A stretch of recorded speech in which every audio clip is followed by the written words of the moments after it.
Good morning students, I am Dilshad Khan और आपको पता है कि हर रोज मैं आपको एक वीडियो प्रोवाइड कराता हूं और उस वीडियो में हम लोग चर्चा करते हैं ग्रामर्स के कुछ नए नए टर्म्स के बारे में। तो डियर स्टूडेंट्स, आज का फिर से एक टॉपिक है, बहुत ही खूबसूरत टॉपिक आपके सामने है और आज हम लोग डिस्कस करेंगे इम्परेटिव सेंटेंसेस की पैसिव वॉइस कैसे बनाते हैं। बहुत ही इजी मेथड से बताने की कोशिश करूंगा और कल की वीडियो में बहुत सारे स्टूडेंट्स ने बहुत अच्छा रिस्पॉन्स किया है, कमेंट किया उसमें और सब्सक्राइब लाइक किया है। ये आपको दर्शाता है कि आप लोग कितना एक्टिव हैं और इसी तरह से आप लोग लेटेस्ट वीडियोस को मैं आपको प्रोवाइड कराता रहूंगा और बेहतरीन तरीके से। दुनिया में अगर आपको कहीं ऐसी ट्रिक से इंग्लिश ग्रामर मिल जाए तो आप बताइएगा कि सर आप कैसे पढ़ाते हैं, किस एंगल से पढ़ाते हैं। हम इम्परेटिव सेंटेंस की पैसिव वॉइस कैसे बनाएंगे, उस किस तरह से उसको हम बनाने की कोशिश करेंगे, मैं आपको बिल्कुल सटीक मेथड से जानकारी देने की कोशिश कर रहा हूँ। जैसे हमने यहाँ पर लिख दिया नंबर 1 कि अगर कहीं पर सब्जेक्ट नहीं है, शॉर्ट में समझिए, अगर सब्जेक्ट नहीं है, पहली बात तो देख लेना कि सब्जेक्ट नहीं है, कहीं पर वर्ब नहीं है, सब्जेक्ट नहीं है या वर्ब नहीं है, ऐसी कंडीशंस में हम किस तरह से पैसिव वॉइस बनाएंगे। तो जब सब्जेक्ट नहीं होता है तो उसकी जगह में हम लोग मान लेते हैं लेट। ठीक है, लेट के बाद फिर हम यहाँ पर ऑब्जेक्ट लाते हैं क्योंकि ऑलरेडी उसमें ऑब्जेक्ट दिया रहता है। फिर इसके बाद हम बी लगाते हैं और इसके बाद वर्ब की थर्ड फॉर्म लगाएंगे और इसके बाद अगर हो सके तो बाई और इसके बाद यू लगाते हैं। अगर नहीं है तो कोई जरूरी नहीं यहाँ पर लगाना। ठीक है, अब आप सोच रहे होंगे कि किस तरह से मैंने इतना छोटा सा फार्मूला दे दिया। जैसे मैंने दे दिया, यहाँ पर आ गया सेंटेंस है, नंबर 1 लिख दिया ओपन द डोर। दूसरा मैंने दे दिया ओपन द डोर, हो गया यानी कि दरवाजा खोलो, है ना। और मैंने कह दिया कि डू इट, डू इट लिख दिया, मतलब ये काम करो। नंबर 3 अगर मैंने एक और दे दिया क्लोज द डोर। ठीक है, चलिए अब हम 2 ही समझा देते, बहुत सारे हैं लेकिन आपको ज्यादा हो जाएगा मतलब कहने का, या मैं ऐसे कह देता हूं। चलिए एक और बताते हैं,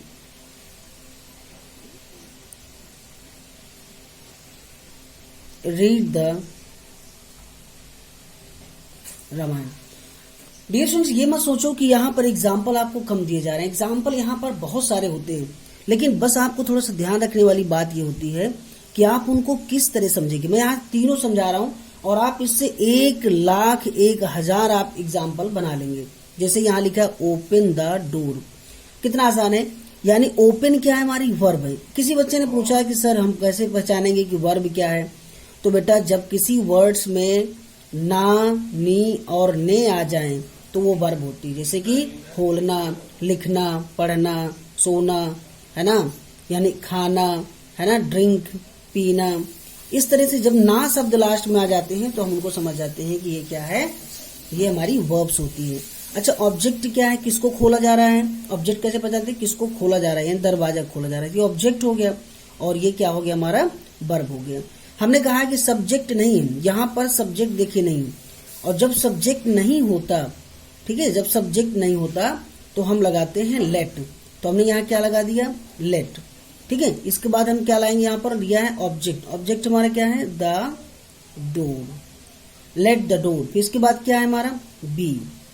फिर इसके बाद वर्ब की थर्ड फॉर्म क्या है, ओपन का क्या हो जाएगा, आप लोग जानते हैं, आप इतना होशियार हैं, ओपेंड हो जाएगा। हाँ, एक बात यहाँ पर यू छिपा रहता है। ठीक है, इम्परेटिव सेंटेंसेस में यू छिपा रहता है हमेशा, तो आप लोग समझ जाएंगे कि यू छिपा है यहाँ पर। तो इस तरह से हम आसानी से बना सकते हैं let the door be opened.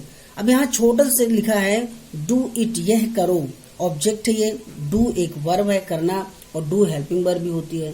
तो यहाँ आप समझ रहे उसी तरह बना सकते हैं। अब लेट इट हमारा ऑब्जेक्ट हो गया, प्लस बी लगा देंगे, लेट इट बी, और वर्ब की थर्ड फॉर्म क्या हो जाएगी, डू का डन, यानी लेट इट बी डन। कितना आसान है। ठीक है, मुझे लगता है किसी बच्चे को अगर कोई प्रॉब्लम होगी, क्योंकि मैं इतना शॉर्ट में पढ़ा रहा हूं कि आपको जहां लिखा है रीड द रामायण, रीड क्या भैया, पढ़ना है ना, यानी लास्ट में क्या लिखना है, ना, पढ़ना। क्या पढ़ा जा रहा है, रामायण।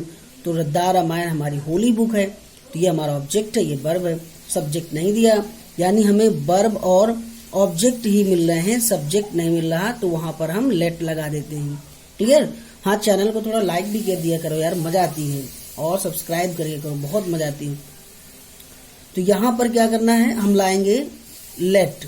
लेट के बाद हमारा ऑब्जेक्ट क्या है, let the Ramayan. Let the Ramayan, फिर क्या होगा, बी रेड। हाँ, पढ़ा बेटा इसको रेड जाता है, लेकिन स्पेलिंग सेम होती है, रेड ही होती है। तो हमने अभी देखा इस तरह के सेंटेंसेस में हमने देखा कहां पर लेट का इस्तेमाल करते हैं, लेकिन दूसरी ओर हम वही देखेंगे कि किस तरह से थोड़ा सा अंतर होगा। जैसे मैंने कह दिया लव द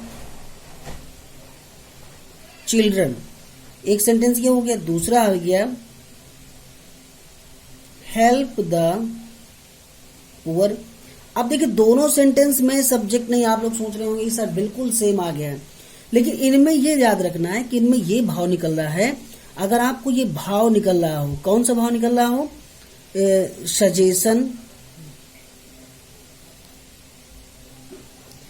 एडवाइस, एक ही बात है, ठीक है, या ऐसी चीजें हमें निकल रही हैं जहां पर हमें सलाह, सुझाव या हमें मदद करने की अपेक्षा या चेष्टाएं होती हैं, तो ऐसे सेंटेंसेस में हम लोग लगाते हैं, क्या लगाते हैं हम, इसकी जगह में दूसरे में लगाते हैं। जैसे यहां पर क्या है, subject plus should plus B plus third form. ठीक है, कितना आसान है और बहुत ही इजी वे में आपको मैंने बताया है कि किस तरह से आप यहां पर समझ सकते हो। ठीक है, तो अब इसको हम कैसे किस तरह से ट्रांसफॉर्म करेंगे। यहां लिखा है लव द चिल्ड्रन। अच्छा, लव एक हम यहां वर्ब में ले लेते हैं और चिल्ड्रन हो गया। अब सब्जेक्ट मतलब ये होता है चिल्ड्रन कोई सब्जेक्ट है, तो उसको उठा के हम शुरू में आएंगे तो हो जाएगा, क्या हो जाएगा इसका, द, आप लोग बना सकते हैं द चिल्ड्रन, और यहां क्या है, शुड बी लव्ड, क्या, लव्ड। ठीक है, यहां पर आप सोच रहे होंगे कि सर शुड कैसे आ गया, वहां हम लोगों ने कैसे लगाया था। तो यहां ये कह रहा है कि बच्चों से हमें प्यार करना चाहिए, ये मतलब एक सुझाव है, सलाह है, इंटेंसिटी है ना। ऐसे सेंटेंसेस को हम इंपरेटिव सेंटेंस से सलाह को शुड करते हैं। और यहां लिखा है हेल्प द पुअर, ये भी ये सलाह है गरीबों की मदद करना चाहिए, तो इसको उठा के ले आएंगे हम, तो हो जाएगा the poor should be helped, है ना। कितना आसान है। चलिए एक और बता देते हैं आपको, जैसे यहां दे दिया हियर हिम नाउ, यानी हियर हिम नाउ। अब इसको हम किस तरह से बनाएंगे, देखिए यहां पर बहुत क्रिटिकल, इसको गौर समझने लायक है।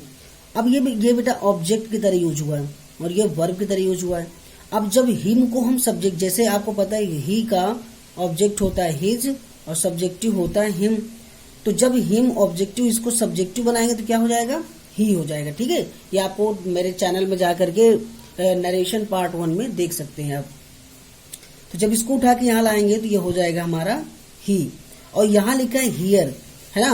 अब ही ये लिखा है, इसके बाद हमको लगाना शुड, तो ये हो जाएगा he should be heard, she should be heard now. ठीक है, कितना आसान है, किस तरह से आप लोगों ने समझा। तो डियर स्टूडेंट्स, मैं I hope you understand very well about, और मैं इसी तरह से आपको वीडियो प्रोवाइड करता रहूंगा, बस आप लोग थोड़ा सा चैनल के साथ कोऑपरेट करिए। तो मुझे आशा है कि आप लोग बहुत अच्छे हैं और बहुत अच्छा करके जाएंगे। Thanks a lot and have a nice day.